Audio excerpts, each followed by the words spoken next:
Here's the part of real estate that nobody prepares you for. So, I've worked with all types of clients, various personalities who become family, the types of clients that ask a lot of questions, which honestly I love because I love when people want to learn about the process and are super intimately involved. And the questions obviously mean they care. That's the type of person I am. I ask questions about anything, especially if it's something new to me that I'm learning for the very first time. It definitely enlightens you and it helps you to just be a better client and a better steward to the process overall. But let's talk about the part of real estate that's not glamorous and nobody likes to talk about. And that's when you know it's time to move on from a client and business. Now, you'll have a lot of people out here that say all business is worth it. There's no situation where you should ever walk away from a client. And for the most part, I wholeheartedly agree. But there are opportunities and times where you have to step back, reevaluate, and protect your peace. Every once in a while, you will come across a situation where, regardless of how much you communicate, regardless of how much you explain the process and you listen, you just won't see eye to eye with the client. And unfortunately, those are the types of situations that you may have to walk from.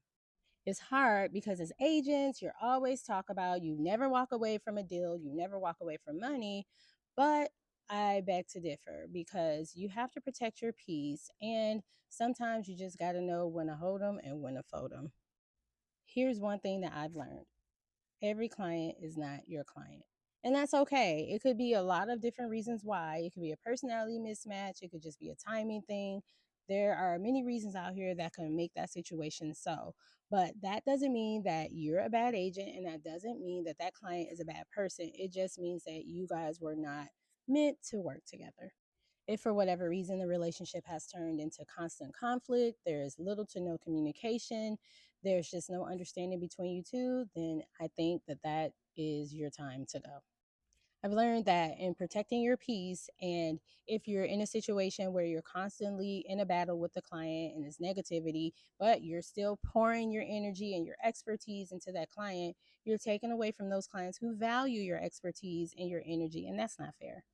One thing I will absolutely never ever stop doing is advocating for my clients, but I can only advocate when it's mutual respect and trust across the board. Sometimes the most successful transaction is when you know it's time to wish somebody the best and bid them farewell, and for them to find an agent that matches them a lot better than maybe your relationship is yielding. And if you're a new agent watching this, just remember every person is not meant to stay in your life always, and every transaction is not going to always see it to the end, unfortunately. Just always remain professional and understand that your reputation is going to be built on not just the deals that you walk away from or have issues with, but from the deals that you do amazingly well with the transaction and the ones that you close. You're going to learn a little bit from every process. So just take that as food for thought and apply it and keep it pushing.